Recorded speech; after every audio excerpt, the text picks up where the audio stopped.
الحمد لله نحمده ونستعينه ونستغفره ونعوذ بالله من شرور أنفسنا ومن سيئات أعمالنا من يهده الله فلا مضل له ومن يضلل فلا هادي له وأشهد أن لا إله إلا الله وحده لا شريك له وأشهد أن محمدا عبده ورسوله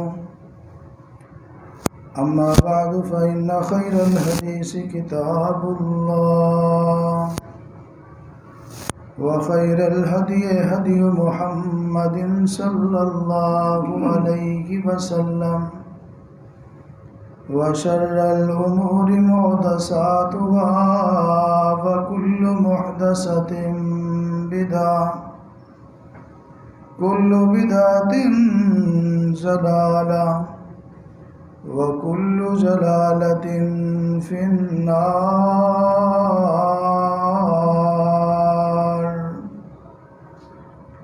اللهم صل على محمد وعلى آل محمد كما صليت على إبراهيم وعلى آل إبراهيم إنك حميد مجيد. اللهم بارك على محمد وعلى آل محمد كما باركت على إبراهيم وعلى آل إبراهيم إنك حميد مجيد. اللهم انفعنا بما علمتنا وعلمنا ما ينفعنا وزدنا علما. سبحانك لا علم لنا إلا ما علمتنا إنك أنت العليم الحكيم.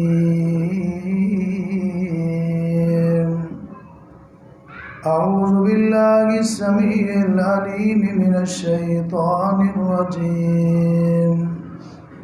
بسم الله الرحمن الرحيم.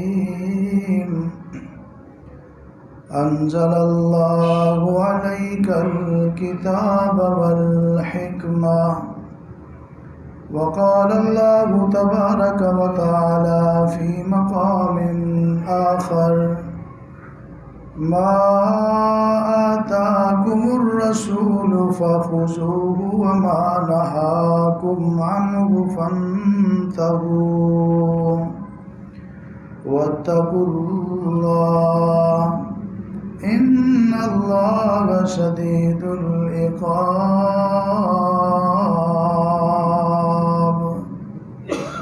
قال النبي صلى الله عليه وسلم نزل الله امرأ سمع مقالتي فوعاها فأداها كما سمعها أو كما قال عليه الصلاة والسلام. ہر قسم کی حمد و ثنا، کبریائی، بڑائی، عظمت، جلالت اللہ وحدہ لا شریک کی ذات گرامی کے لیے خاص ہے. ان گنت لا تعداد، بے شمار، بے انتہا، بے حد اور بے حساب درود و سلام امام کائنات، سرور کائنات، رحمت کائنات، امام الانبیاء، سید الانبیاء، امام اعظم جناب محمد رسول اللہ صلی اللہ علیہ وآلہ وصحبہ وسلم کی ذات گرامی پر اللہ تعالیٰ کی رحمت نازل ہوں. صحابہ کرام، اہل بیت اعظام، تابعین، تبع تابعین، محدثین، مفسرین، اولیاء کرام، بزرگان دین پر کہ جن کی محنتوں، کاوشوں اور قربانیوں سے اللہ کا پیارا دین ہم تک پہنچا۔ رب کائنات ان سب کو جنت میں اعلیٰ مقام عطا فرمائے اور ان پہ راضی ہو۔ واجب الاحترام معزز سامعین کرام، آج کے خطبہ جمعہ کا موضوع خاص بھی ہے اور اہم بھی ہے۔ وہ موضوع ہے کہ آؤ حدیث سیکھیں۔ رسول اللہ صلی اللہ علیہ وسلم کی باتوں کو، آپ کے فرامین کو، آپ کے ارشادات کو سیکھیں۔ نبی علیہ السلام کی حدیث کو سیکھنا، اس سے ایک تو علم میں اضافہ ہوتا ہے اور یہ بہت بڑی سعادت بھی ہے۔ مجھ جیسے، آپ جیسے ایک گناہ گار آدمی کی زبان پر وہ الفاظ ہوں جو رحمت کائنات صلی اللہ علیہ وسلم کی زبان مبارک سے جاری ہوئے، یہ کتنی خوش قسمتی کی بات ہے، کتنی سعادت کی بات ہے۔ اس لیے حدیث کو سیکھنا، حدیث کو پسند کرنا، حدیث کو یاد کرنا، حدیث دوسروں کو بیان کرنا، یہ بڑی سعادت کی بات ہے۔ اللہ تعالی ہم سب کو یہ سعادت نصیب فرمائے۔ جس طرح قرآن اللہ کی وحی ہے، اسی طرح حدیث بھی اللہ کی وحی ہے۔ انزل اللہ علیک الکتاب والحکمہ، اس سے مراد قرآن اور حدیث ہے۔ وَاذْكُرْنَ مَا يُتْلَى فِي بُيُوتِكُنَّ مِنْ آیَاتِ اللَّهِ وَالْحِکْمَةِ، اس سے مراد بھی قرآن اور حدیث ہے، اللہ کی کتاب اور نبی علیہ السلام کی سنت ہے۔ وَمَا يَنطِقُ عَنِ الْهَوَىٰ إِنْ هُوَ إِلَّا وَحْيٌ يُوحَىٰ سے بھی معلوم ہوتا ہے اللہ کے پیغمبر اپنی مرضی سے نہیں بولتے، اللہ کی وحی سے بولتے۔ بڑا خوش قسمت اور خوش نصیب ہے جس کو نبی علیہ السلام کی حدیث یاد کرنے کی سعادت نصیب ہو جائے، کیونکہ آپ علیہ السلام نے اس بندے کو دعا دی ہے جو آپ علیہ السلام کی حدیث کو، آپ کے ارشاد کو، آپ کے فرمان کو سنتا ہے، اسے یاد کرتا ہے، یاد کرنے کے بعد پھر آگے بیان کرتا ہے۔ چنانچہ آپ علیہ السلام نے فرمایا، نظر اللہ امران، اللہ تعالیٰ خوش و خرم رکھے اس آدمی کو، اس کے چہرے کو تر و تازہ رکھے، اس کو خوشحال رکھے، اس کو مسکراتا رکھے، سمع مقالتی، جس نے میری حدیث کو سنا، فوعاہا، اس کو یاد کیا، دہرایا، حفظ کیا، فأداہا کما سمعہا، پھر اس کو اسی طرح آگے پہنچا دیا، بیان کر دیا جیسے اس نے سنی تھی۔ اس آدمی کو دعا دینے والے کون ہیں؟ امام کائنات صلی اللہ علیہ وسلم، امام الانبیاء والمرسلین ہیں، خاتم النبیین ہیں، دونوں جہانوں کے سردار ہیں، ختم نبوت کے تاجدار ہیں، اور کتنی پیاری دعا دے رہے ہیں، سبحان اللہ۔ اور جس کو اللہ کے پیغمبر علیہ السلام کی یہ دعا نصیب ہو جائے، اسے اور کیا چاہیے؟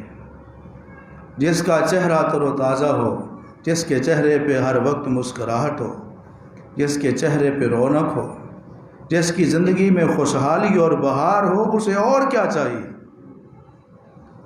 اور یقیناً یہ وہ چیز ہے جو ہر بندے کی چاہت ہے، خواہش ہے، امید ہے، تمنا ہے۔ اور یہ تمنا کیسے پوری ہو سکتی ہے؟ رسول اللہ صلی اللہ علیہ وسلم کی احادیث کو یاد کریں، حفظ کریں اور آگے بیان کریں۔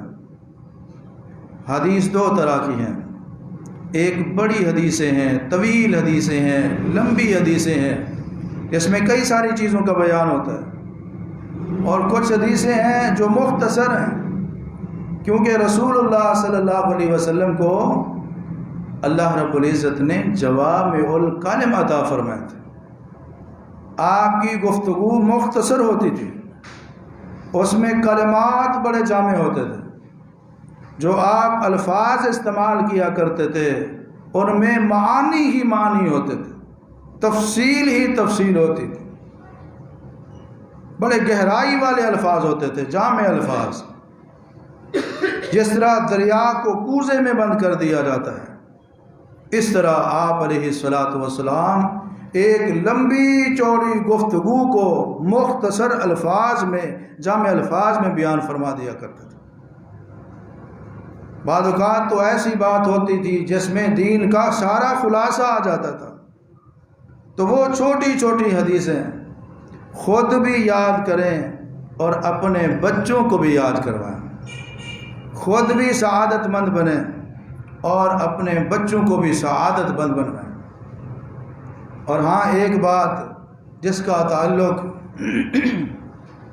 احتیاط کے ساتھ ہے، نبی علیہ الصلاۃ والسلام کی حدیث کو یاد کرنا ہے، آگے بیان کرنا ہے، اور اس میں شرط ہے کہ اس طرح بیان کرنا ہے کما سمعھا، جیسے اللہ کے نبی سے سنی ہے، اپنی طرف سے اس میں اضافہ نہیں کرنا، کمی بیشی نہیں کرنی، تبدیلی نہیں کرنی، الفاظ کا اس میں اضافہ نہیں کرنا، جیسے رسول اللہ صلی اللہ علیہ وسلم نے بیان فرمائی ہے ویسے بیان کرنی چاہیے۔ بعض لوگ احادیث میں رد و بدل، کمی بیشی کرنا تو اور بات ہے، سرے سے حدیث ہی نہیں ہوتی وہ کہہ دیتے ہیں کہ حدیث میں آتا ہے۔ اللہ کے نبی کا فرمان یوں ہے، حدیث نبوی ہے، فرمان پیغمبر ہے، بھئی کہاں ہے، کون سی کتاب میں ہے حدیث کی کوئی پتہ نہیں ہے۔ یہ بڑا احتیاط کا معاملہ ہے۔ بڑے بڑے صحابہ اس وجہ سے زیادہ احادیث بیان نہیں کرتے تھے، معلوم ہونے کے باوجود کہ کہیں نبی علیہ الصلاۃ والسلام کی بات کو بیان کرتے ہوئے کوئی کمی بیشی نہ ہو جائے، کیونکہ آپ علیہ السلام نے فرمایا ہے، من قال علی ما لم اقل فلیتبوأ مقعدہ من النار، جو بندہ میرے بارے میں وہ بات کہتا ہے جو میں نے نہیں کہی، اس آدمی کو اپنا ٹھکانہ جہنم میں بنا لینا چاہیے۔ حدیث بیان کریں، تصدیق ہونی چاہیے، صحیح سند کے ساتھ ہو، اچھے طریقے سے سنی ہو، اچھے طریقے سے حفظ کریں، پھر اچھے انداز میں آگے بیان کریں، اور رحمت للعالمین صلی اللہ علیہ وسلم کی دعا کے حقدار بنیں۔ اللہ تعالی ہم سب کو عمل کرنے کی توفیق عطا فرمائے۔ قرآن کریم میں رب العالمین نے ارشاد فرمایا، ما آتاکم الرسول فخذوہ وما نہاکم عنہ فانتہوا واتقوا اللہ، میرا نبی جو تمہیں دے دے اس کو لے لو، اور جس سے منع کر دے اس سے رک جاؤ، باز آ جاؤ، اللہ سے ڈرتے رہو۔ اللہ کے نبی صلی اللہ علیہ وسلم نے امت کو جو چیز دی اس کو لینا چاہیے، جس چیز سے اللہ کے نبی نے منع فرمایا اس سے رک جانا چاہیے۔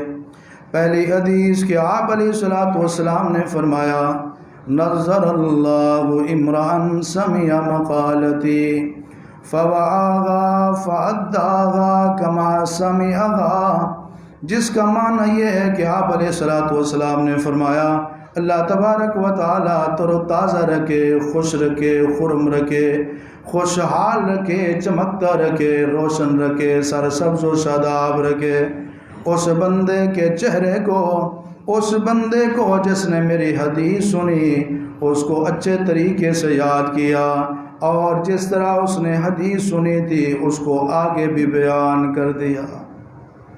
آج کے خطبہ میں اللہ کی توفیق سے وقت کی قلت کی وجہ سے میں حوالہ ذکر نہیں کروں گا، کتاب کا نام نہیں لوں گا، لیکن یہ گارنٹی ہے کہ جتنی بھی حدیثیں بیان ہوں گی ان میں سے کوئی ایک حدیث ضعیف نہیں ہوگی، صحیح الاسناد ہوں گی۔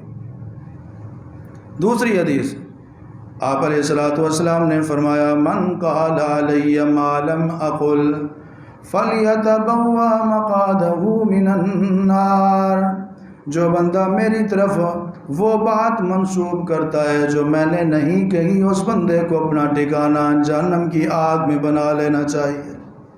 یہ دو حدیثیں۔ اب اس کے بعد چھوٹی چھوٹی حدیثیں جو آپ زبانی یاد کر سکتے ہیں اور اپنے بچوں کو بھی یاد کروا سکتے ہیں، اور امید ہے آج کے خطبہ میں انشاءاللہ آپ کچھ حدیثیں یاد بھی کر کے جائیں گے۔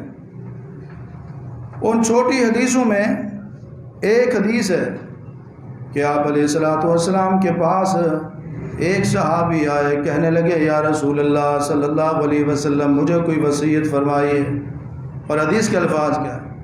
قال رسول اللہ صلی اللہ علیہ وسلم لا تغضب، اللہ کے رسول علیہ السلام نے فرمایا کہ غصہ نہ کر۔ فرد مرارن، اس بندے نے ایک بار نہیں بلکہ کئی مرتبہ اصرار کیا مجھے کوئی اور وصیت کیجیے۔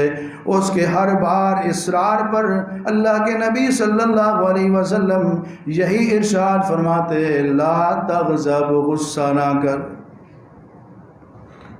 کیونکہ غصہ یہ بہت ساری بد اخلاقیوں کی جڑ ہے، بہت سارے فسادات کی جڑ ہے۔ ایک نہیں مختلف اوقات میں 5 صحابہ، کسی نے آ کر کہا اللہ کے نبی مجھے جنت کا راستہ بتائیے، کسی نے کہا کہ مجھے ایسا عمل بتلائیے جو مجھے جنت کے قریب کر دے، کسی نے کہا مجھے ایسا عمل بتلائیے جو مجھے جہنم سے دور کر دے، کسی نے کہا مجھے اچھی بات کی وصیت فرمائیے۔ تو مختلف اوقات میں مختلف مقامات پر آپ علیہ الصلوۃ والسلام نے 5 صحابہ کو یہی بات ارشاد فرمائی لا تغضب، غصہ نہ کر۔ امید ہے یہ حدیث آپ نے یاد کر لی ہوگی۔ اللہ کے نبی نے کیا فرمایا؟ لا تغضب، لا تغضب، غصہ نہ کر۔ اللہ تعالی ہم سب کو عمل کرنے کی توفیق عطا فرمائے۔ امام الانبیاء جناب محمد الرسول اللہ صلی اللہ علیہ وسلم نے آداب سکھاتے ہوئے فرمایا، حدیث کے الفاظ سماعت فرمایا قال رسول اللہ صلی اللہ علیہ وسلم لا تحاسدوا، اللہ کے نبی صلی اللہ علیہ وسلم نے فرمایا لوگوں تم ایک دوسرے سے حسد نہ کرو۔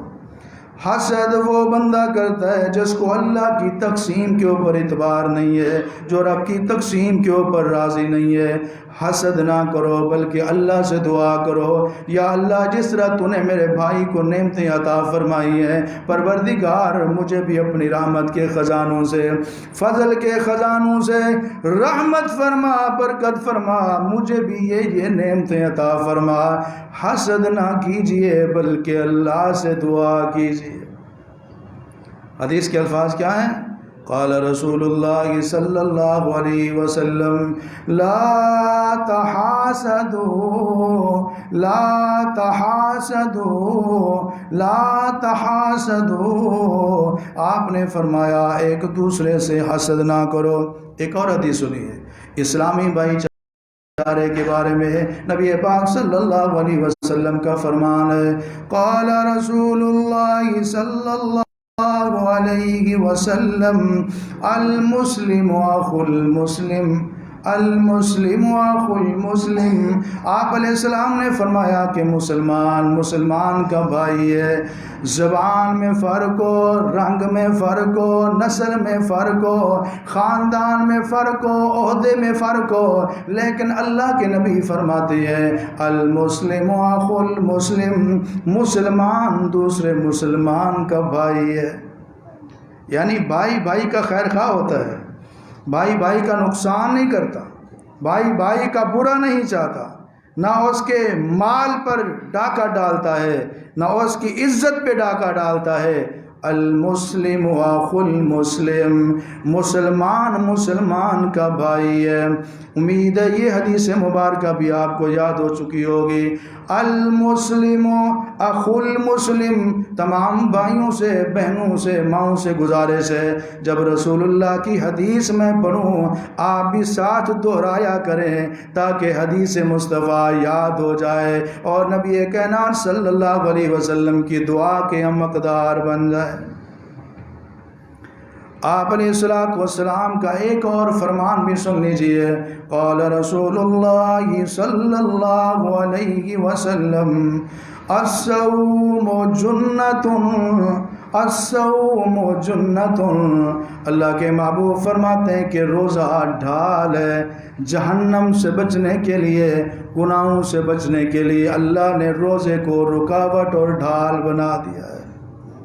روزے دار گناہوں سے بچتا ہے، نتیجہ یہ نکلتا ہے اللہ اس کو جہنم کی آگ سے بچا لیتے ہیں۔ قال رسول اللہ صلی اللہ علیہ وسلم الصوم جنۃ، اللہ کے نبی نے فرمایا روزہ ڈھال ہے، روزہ رکاوٹ ہے۔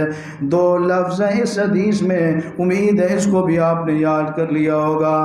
آپ علیہ السلام کی ایک اور حدیث پاک سنیے، اللہ کے رسول علیہ السلام نے فرمایا قال رسول اللہ صلی اللہ علیہ وسلم لا تدعوا علی انفسکم، لا تدعوا علی انفسکم، آپ علیہ السلام نے فرمایا اے میرے امتیو، اے مسلمانوں، لا تدعوا علی انفسکم، اپنے آپ کو بد دعا نہ دیا کرو۔ بعض لوگ غصے میں، پریشانی کے عالم میں اپنے آپ کو گالیاں دینے لگ جاتے ہیں، اپنے آپ کو بد دعائیں دینے لگ جاتے ہیں۔ اللہ کے نبی صلی اللہ علیہ وسلم نے فرمایا اپنے آپ کو بد دعا نہ دو۔ ایک اور حدیث، قال رسول اللہ صلی اللہ علیہ وسلم لا تدعوا علی اولادکم، لا تدعوا علی اولادکم، اللہ کے نبی فرماتے ہیں تم اپنی اولاد کو بھی بد دعا نہ دو، اپنے بچوں کو بھی بد دعا نہ دو۔ بچہ نافرمان ہے وہ اللہ کو جواب دے گا، تم اپنی اولاد کو بد دعا نہ دو۔ کتنے والدین ہیں جو اپنی بچوں کو جب وہ نافرمانی کرتے ہیں، تنگ کرتے ہیں، چھوٹے ہوں، بچپن میں ہوں، لڑکپن میں ہوں، جوانی میں ہوں، جس عمر میں بھی ہوں، بعض والدین اپنی اولاد کو بد دعائیں دینے لگ جاتے ہیں۔ آپ فرماتے ہیں لا تدعوا علی اولادکم۔ پھر اسی حدیث کے آخر میں ہے اللہ کے نبی صلی اللہ علیہ وسلم فرماتے ہیں ایک گھڑی 24 گھنٹوں میں ایسی ہوتی ہے بندہ اس میں جو بھی دعا کرتا ہے یا بد دعا کرتا ہے اللہ اس کو پورا فرما دیتا ہے۔ کہیں ایسے نہ ہو جب تم اپنے آپ کو بد دعا دے رہے ہو، اپنی اولاد کو بد دعا دے رہے ہو، تو وہی گھڑی نہ تم پالو جس میں دعا اور بد دعا قبول ہو جاتی ہے۔ لا تدعوا علی انفسکم، لا تدعوا علی اولادکم۔ قال رسول اللہ صلی اللہ علیہ وسلم، آپ علیہ السلام نے فرمایا لا تسبوا الاموات، لا تسبوا الاموات، جو لوگ فوت ہو جائیں، دنیا سے چلے جائیں، مردہ ہو جائیں، ان مردوں کو، فوت شدگان کو، دنیا سے چلے جانے والوں کو گالی نہ دو، برا بلا نہ کہو۔ آسان حدیث ہے، لا تسبوا الاموات، آپ بھی پڑھ لیں، لا تسبوا الاموات۔ خطبہ جمعہ میں اپنی مرضی سے گفتگو نہیں کرنی چاہیے، ایک دوسرے سے گفتگو نہیں کرنی چاہیے۔ ہاں خطیب سے گفتگو کی جا سکتی ہے، خطیب کے کہنے پر بولا جا سکتا ہے، خطیب کے سوال کا جواب دیا جا سکتا ہے، خطیب کچھ کہے تو اس کے اوپر عمل کرنا جائز ہے، اس سے جمعے کا ثواب نہیں ہوتا۔ لا تسبوا الاموات، آپ علیہ السلام نے فرمایا مردوں کو گالی نہ دو، فوت شدگان کو گالی نہ دو۔ ہمارے معاشرے میں اس طرح کے بے شمار لوگ موجود ہیں جو زندوں تو زندوں کی بات ہے مردوں کو بھی معاف نہیں کرتے، گالیاں دیتے ہیں، بس زبانی کرتے ہیں۔ ایک حدیث میں آپ نے فرمایا جب مردوں کو گالی دی جاتی ہے، برا بھلا کہا جاتا ہے، اس کی وجہ سے زندوں کو تکلیف ہوتی ہے۔ آپ نے فرمایا لا تسبوا الاموات، مردوں کو گالی نہ دو، فوت شدہ لوگوں کو برا بھلا نہ کہو۔ یہ میں حدیثوں کو بار بار کیوں رپیٹ کر رہا ہوں؟ تاکہ سننے والوں کو یاد ہو جائے۔ اور ویسے بھی نبی پاک صلی اللہ علیہ وسلم کی عادت مبارکہ تھی، آپ اہم بات کو 3 بار دہرا دیا کرتے تھے تاکہ ذہن نشین ہو جائے، پکی ہو جائے، پختہ ہو جائے۔ ایک اور حدیث سنیے، قال رسول اللہ صلی اللہ علیہ وسلم لا تسبوا اصحابی، لا تسبوا اصحابی، آپ نے فرمایا میرے صحابہ کو گالی نہ دو، میرے صحابہ کو برا بھلا نہ کہو۔ اس امت کے بہترین مسلمان اگر کوئی ہے، اس امت کی بہترین مسلمانوں کی اگر کوئی جماعت ہے، وہ اصحاب رسول کی جماعت ہے، وہ رسول اللہ کے ساتھی ہے، وہ رسول اللہ کے براہ راست شاگرد ہیں۔ ان کی موجودگی میں قرآن نازل ہوتا تھا، انہوں نے اللہ کے نبی صلی اللہ علیہ وسلم کے ساتھ وقت گزارا۔ لا تسبوا اصحابی، میرے صحابہ کو گالی نہ دو، برا بھلا نہ کہو۔ یہ حدیث بھی بہت آسان ہے، آپ خود بھی یاد کریں، اپنے بچوں کو بھی یاد کروائیں۔ ایک اور حدیث سنیے، قال رسول اللہ صلی اللہ علیہ وسلم من صمت نجا، آپ علیہ السلام نے فرمایا جو خاموش رہا وہ نجات پا گیا۔ بعض لوگوں کی عادت ہوتی ہے فضول بولتے رہتے ہیں، بیکار بولتے رہتے ہیں، بے فائدہ بولتے رہتے ہیں۔ غیر ضروری گفتگو سے اجتناب کرنا چاہیے، کیونکہ سیانے لوگوں کا قول ہے، عقل مند لوگوں کا قول ہے۔ پنجابی کی کہاوت ہے، ایک چپ تے 100 سکھ، ایسے ہے یا نہیں ہے؟ ایک چپ تے 100 سکھ۔ بندہ خاموش بیٹھا ہے، ان پڑھ ہے، جاہل ہے، کچھ نہیں آتا، اس کے پاس عزت بھی ہے، اس کے پاس وقار بھی ہے۔ جب وہ زبان کو کھولتا ہے پھر سب کچھ پردہ ہٹ جاتا ہے، پتہ چلتا ہے کہ یہ بندہ جاہل بھی ہے اور گنوار بھی ہے۔ خاموشی کے بڑے فائدے ہیں۔ آپ علیہ السلام نے فرمایا جو بندہ اللہ پر و آخرت کے دن پر ایمان رکھتا ہے، اس کو چاہیے کہ اچھی بات کرے ورنہ خاموش رہے۔ خاموشی کا یہ مطلب نہیں ہے کہ کسی معاملے میں بولنا ہی نہیں ہے، اچھی بات بولیں، ضروری بات بولیں، اور غیر ضروری باتوں میں، غیر ضروری معاملات میں جو بندہ خاموش رہا، نبی علیہ السلام کیا فرماتے ہیں؟ من صامتا نجا۔ کیا فرمایا؟ من صامتا نجا، جو خاموش رہا وہ کامیاب ہو گیا۔ اللہ کے نبی صلی اللہ علیہ وسلم کی ایک اور حدیث مبارکہ سنیں، قال رسول اللہ صلی اللہ علیہ وسلم انما الاعمال بالنیات، بے شک تمام اعمال کا دار و مدار نیت کے اوپر، جیسے نیت ویسے مراد۔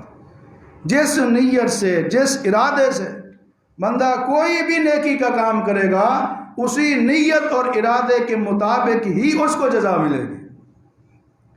اگر اس نے دنیا کی خاطر نماز پڑھی ہے، عبادت کی ہے، دین کی خدمت کی ہے، قرآن پڑھایا ہے، قرآن پڑھا ہے، دین سیکھا ہے، سکھایا ہے، مقصد دنیا ہے، نیت دنیا ہے، نیت مباحثہ ہے، نیت تکبر، غرور اور بڑائی ہے، جس نیت سے بندے نے جو بھی کام کیا ہوگا اس کے ساتھ سلوک اس کی نیت کے مطابق ہوگا۔ قال رسول اللہ صلی اللہ علیہ وسلم انما الاعمال بالنیات، 3 لفظ ہیں، انما الاعمال بالنیات، بے شک اعمال کا دار و مدار نیتوں کے اوپر ہے۔ آپ علیہ السلام کا ایک اور فرمان بھی سنیے، قال رسول اللہ صلی اللہ علیہ وسلم الطہور شطر الایمان، اللہ کے محبوب فرماتے ہیں صفائی نصف ایمان ہے، پاکیزگی، پاک صاف اور ستھرا رہنا یہ آدھا ایمان ہے۔ الطہور شطر الایمان. کتنی آسانی ہے اللہ کے نبی کی حدیثوں کو یاد کرنا، کتنا آسان کام ہے. الطہور شطر الایمان، 3 لفظ یاد کرنے میں کتنی دیر لگتی ہے، لیکن فائدہ کیا ہے؟ نظر اللہ عمران، اللہ خوش و خرم رکھے، تر و تازہ رکھے، روشن رکھے، خوشحال رکھے اس بندے کے چہرے کو جس نے میری حدیث کو سنا، یاد کیا، پھر اسی طرح کے دوسروں کو بیان کر دیا. اور یہ ایک حدیث کی فضیلت ہے، یہ کوئی ہزاروں حدیثوں کی نہیں، ایک حدیث کی. سامعہ مقالت دی، میری ایک بات کو سنا. جس نے اللہ کے نبی صلی اللہ علیہ وسلم کی ایک حدیث سنی اور یاد کی، آگے سنا دی، اس کے لیے اللہ کے نبی صلی اللہ علیہ وسلم کی ایک بار دعا ہے. اور جس نے ایک سے زیادہ حدیثیں یاد کی، جتنی زیادہ حدیثیں یاد کرے گا، حفظ کرے گا، آگے سنائے گا، اتنی بار رسول اللہ صلی اللہ علیہ وسلم کی دعا کا حقدار بنے گا. اللہ تعالیٰ بار بار ہمیں اس دعا والی سعادت کو حاصل کرنے کی توفیق عطا فرمائے. قال رسول اللہ صلی اللہ علیہ وسلم کل بدعت ضلالہ. آپ علیہ الصلوۃ والسلام نے فرمایا ہر بدعت گمراہی ہے. کل بدعت ضلالہ، ہر بدعت گمراہی ہے. آج بعض لوگوں نے تقسیم کی ہوئی ہے، یہ بدعت حسنہ ہے، یہ بدعت سیئہ ہے. یہ تقسیم نہ رسول اللہ سے ثابت ہے، نہ آپ علیہ الصلوۃ والسلام کے کسی صحابی سے ثابت ہے. آپ فرماتے ہیں کل بدعت ضلالہ، ہر بدعت گمراہی ہے. ہر بدعت کیا ہے؟ گمراہی ہے. کوئی بدعت اچھی، عجیب بات ہے، کوئی بندہ کہے گناہ تو ہے لیکن یہ مزیدار گناہ ہے، یہ چوری کا گڑ ہے اور زیادہ میٹھا ہے، یہ بڑا بہترین گناہ ہے، یہ اچھا گناہ ہے. گناہ ہے، بدعت بدعت ہے. کل بدعت ضلالہ، میرے ساتھ مل کے پڑھ لیں، کل بدعت ضلالہ. اللہ ہمیں زیادہ سے زیادہ حدیثیں یاد کرنے کی توفیق عطا فرمائے. قال قال رسول اللہ صلی اللہ علیہ وسلم. بڑا خوش قسمت اور خوش نصیب ہے جس کی زبان پر قال رسول اللہ کے الفاظ ہیں. قال رسول اللہ، اس کا مطلب ہے اللہ کے رسول نے ارشاد فرمایا. اللہ کے نبی صلی اللہ علیہ وسلم نے اپنی زبان مبارک سے یہ بیان فرمایا. اللہ کے پیغمبر علیہ الصلوۃ والسلام کا یہ فرمان عالی شان ہے. قال رسول اللہ صلی اللہ علیہ وسلم، اللہ کے رسول علیہ الصلوۃ والسلام نے فرمایا العین حق، نظر کا لگنا بر حق ہے، اس میں کوئی شک نہیں ہے. نظر لگ جاتی ہے حاسد بندے کی، بچوں کو بھی لگ جاتی ہے، بڑوں کو بھی لگ جاتی ہے، مردوں کو بھی لگ جاتی ہے، عورتوں کو بھی لگ جاتی ہے. نظر کا لگنا بر حق ہے، یہ اللہ کے پیغمبر علیہ السلام کا فرمان. اس نظر سے بچنے کے لیے مصنون دعاؤں کا اہتمام کرنا چاہیے. صبح شام کی جو دعائیں ہیں ان کا اہتمام کرنا چاہیے. اور آپ علیہ الصلوۃ والسلام خود بھی دم کیا کرتے تھے آخری صورتوں کا، سورۃ الفلق، سورۃ الناس، سورۃ الاخلاص کا. اور آپ علیہ الصلوۃ والسلام اپنے نواسے جن کو آپ اپنے بیٹے کہا کرتے تھے، جناب حسنین کریمین، حضرت حسن رضی اللہ تعالیٰ عنہ، حضرت حسین رضی اللہ تعالیٰ عنہ کو بٹھا کر اللہ کے محبوب نظر بد کے لیے یہ دم کیا کرتے تھے. اعوذکما بکلمات اللہ التامۃ من کل شیطان وہامۃ. اور ساتھ فرمایا کرتے تھے یہ وہ دم ہے جو ابراہیم علیہ الصلوۃ والسلام اپنے دونوں بیٹوں اسماعیل اور اسحاق کے اوپر کیا کرتے تھے.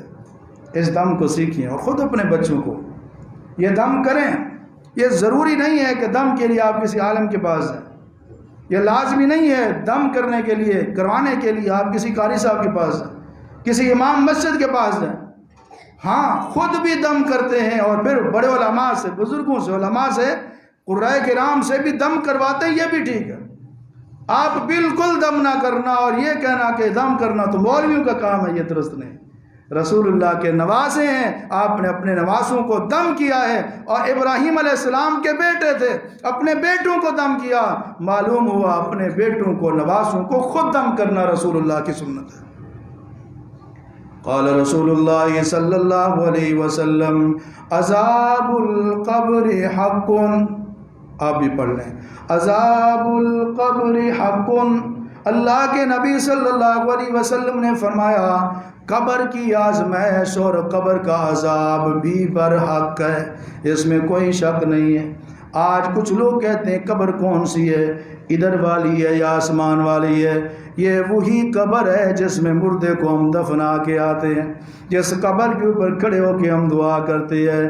یہ وہی قبر ہے جس پر کھڑے ہو کر منافقین کے لیے، مشرکین کے لیے اللہ نے اپنے پیغمبر کو دعا مانگنے سے منع فرمایا، لا تقم علی قبری، میرے محبوب ان کی قبر کے اوپر کھڑے ہو کر بھی آج کے بعد آپ نے دعا نہیں کرنا۔ یہی قبر ہے۔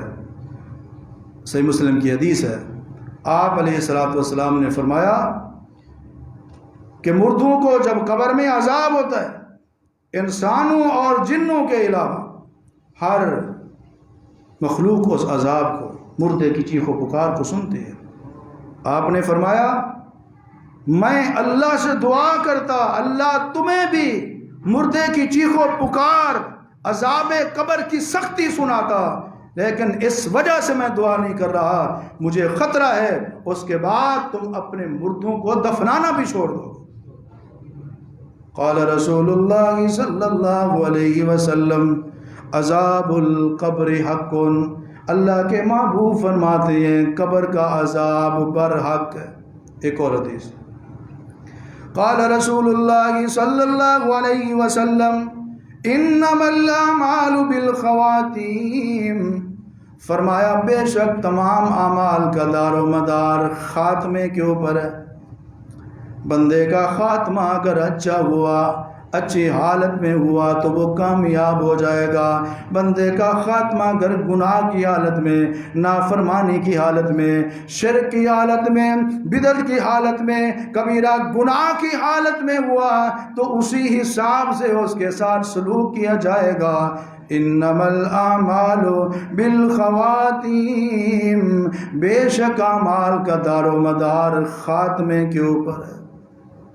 ایک حدیث میں آتا ہے جس حالت میں بندے کو موت آئی ہے اسی حالت میں اس کو اٹھایا جائے گا۔ کتنا خوش قسمت اور خوش نصیب ہے اس کو نماز کی حالت میں، قرآن کی تلاوت کی حالت میں، صدقہ خیرات کرتے ہوئے، درود پڑھتے ہوئے، حج کرتے ہوئے، عمرہ کرتے ہوئے اٹھایا جائے گا۔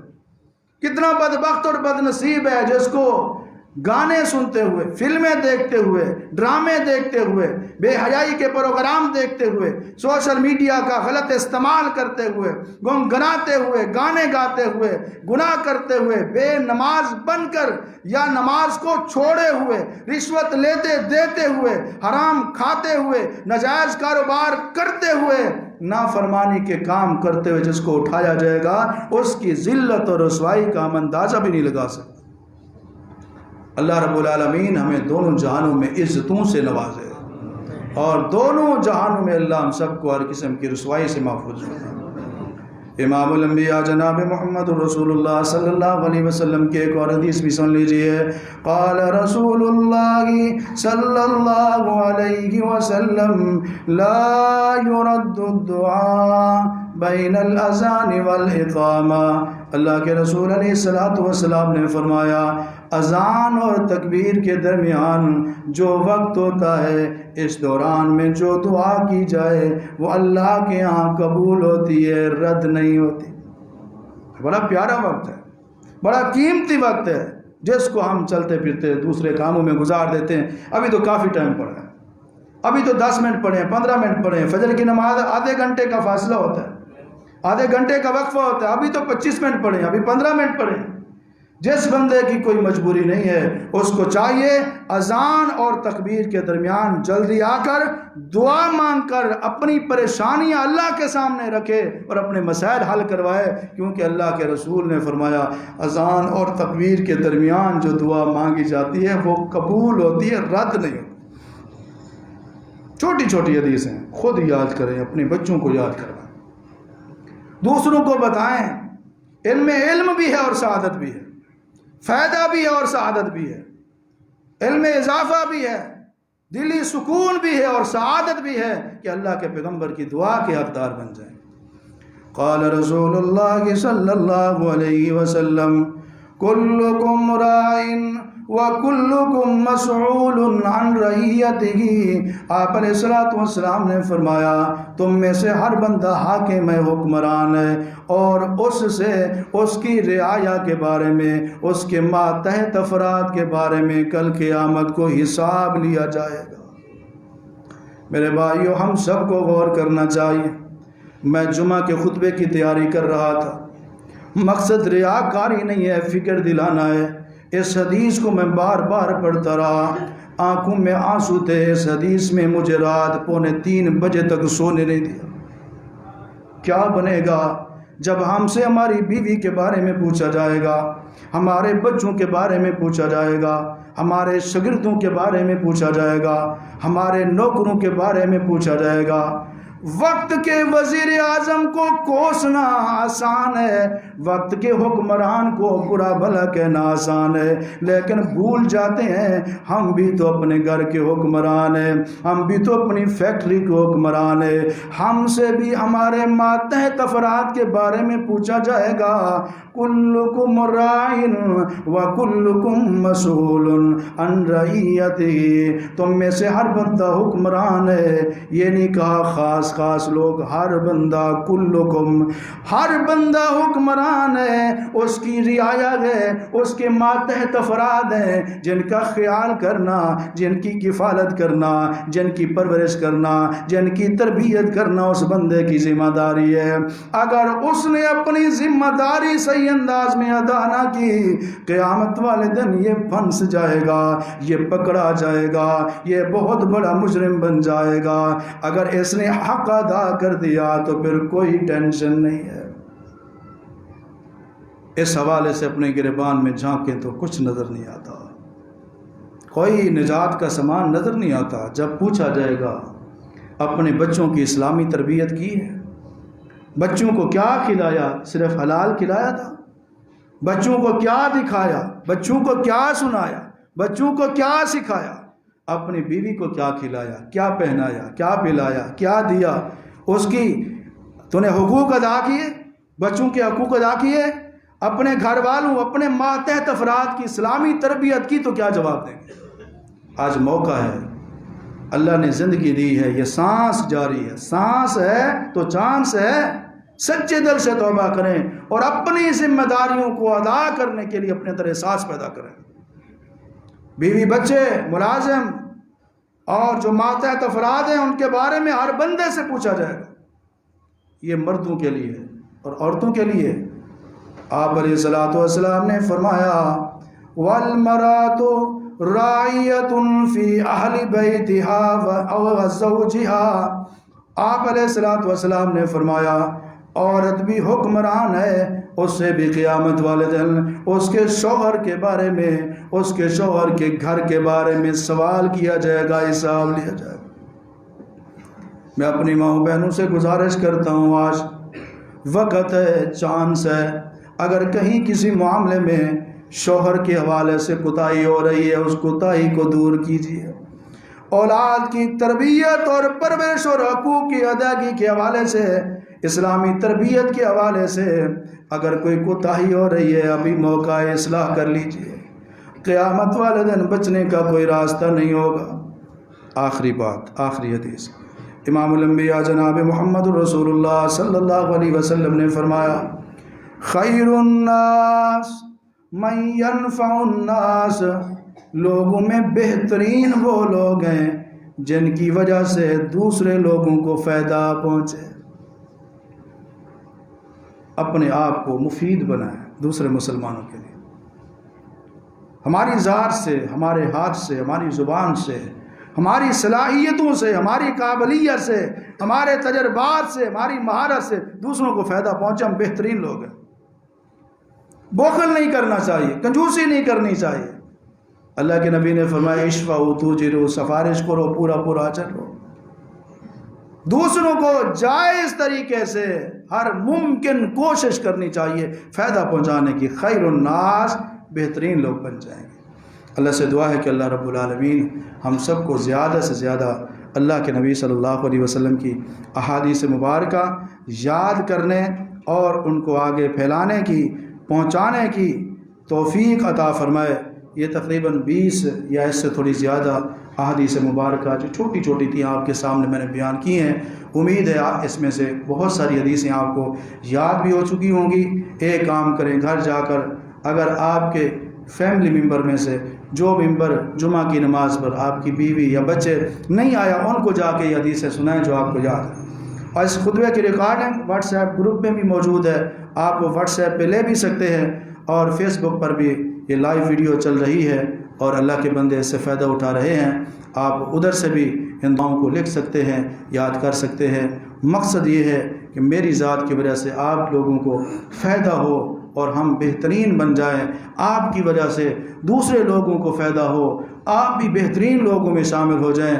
دعا ہے کہ اللہ رب العزت ہم سب کو بہترین لوگوں میں شامل فرمائے اور حدیث رسول کے ساتھ، اللہ کے پیغمبر علیہ السلام کے فرامین کے ساتھ سچی محبت نصیب فرمائے. وآخر دعوانا الحمدللہ رب العالمین.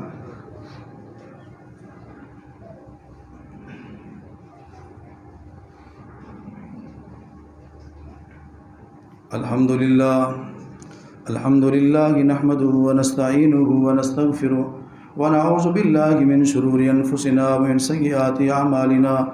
من يهده الله فلا مضل له ومن يضلل فلا هادي له. اشهد ان لا اله الا الله وحده لا شريك له واشهد ان محمدا عبده ورسوله. اللهم صل على محمد وعلى آل محمد كما صليت على إبراهيم وعلى آل إبراهيم إنك حميد مجيد. اللهم بارك على محمد وعلى آل محمد كما باركت على إبراهيم وعلى آل إبراهيم إنك حميد مجيد. اللهم اغفر لنا وللمؤمنين والمؤمنات والمسلمين والمسلمات الأحياء منهم والأموات. کہ 25 کے قریب احادیث مبارکہ بیان ہو گئی ہیں اور انشاءاللہ اگلے جمعہ اللہ نے موقع دیا، زندگی دی تو مزید اسی موضوع کا دوسرا حصہ بیان کیا جائے گا. اس وقت جو میں نے نوٹ کی ہوئی ہیں وہ 77 چھوٹی چھوٹی حدیثیں ہیں. انشاءاللہ یہ آگے ترتیب کے ساتھ ان کو بیان کیا جائے گا. اللہ تعالیٰ ہم سب کو عمل کرنے کی توفیق عطا فرمائے. آپ ساتھیوں سے گزارش ہے جن کی کوئی مجبوری نہیں ہے وہ وقت پہ تشریف لایا کریں. 12:30 بجے یہ خطبہ شروع ہو جاتا ہے اور 1:20 اس کا ٹائم ہے. اللہ تعالیٰ ہم سب کو دین کا سیکھنے کا، سمجھنے کا جذبہ نصیب فرمائے اور ہم سب کو دین کا خادم بنائے، ہم سب کا خاتمہ بالخیر فرمائے. سبحان ربک رب العزت عما یصفون وسلام علی المرسلین والحمد للہ رب العالمین.